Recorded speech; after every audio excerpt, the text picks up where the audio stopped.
I'm here to talk to you today about weld fume and the health impacts of weld fume. The key thing I want to achieve is that welders understand the dangers that they're putting themselves in. We are very blasé about this. We've always done it that way. I've heard that 100 times. We have to stop doing it that way. We're harming ourselves. We're taking years off our lives. We're bringing unhappiness to our homes. And we won't be there to see our grandchildren grow up.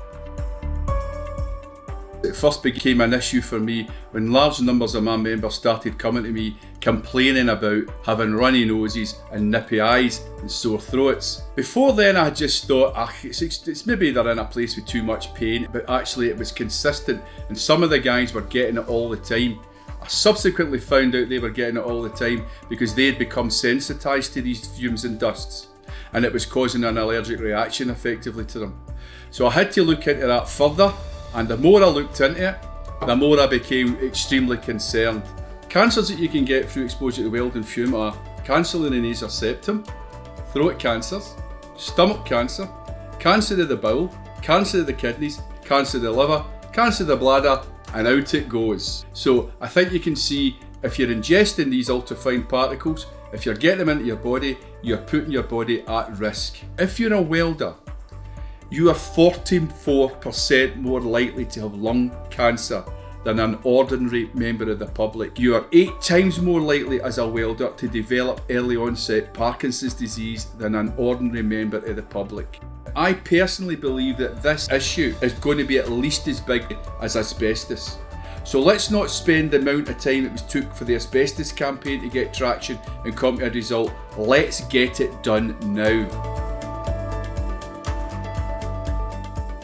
Let's get together in the unions, let's move it forward, and let's start getting the argument in place. The first thing we need to do is tell our members how serious this is.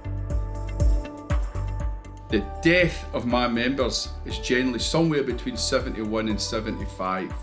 My guys don't live into their 80s. Many of them spend their last 5 years with a crippling industrial disease.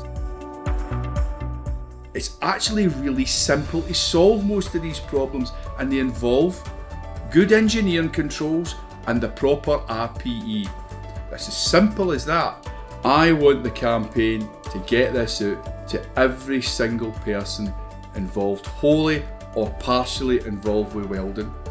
I want every one of them to feel the confidence to take this to their employer, to demand that they are kept safe at work, to demand their rights under the health and safety legislation, and ensure that it's properly fitted, maintained and applied. If you're not in a union, join a union. If you're in a union, get your shop stewards involved, get this moving.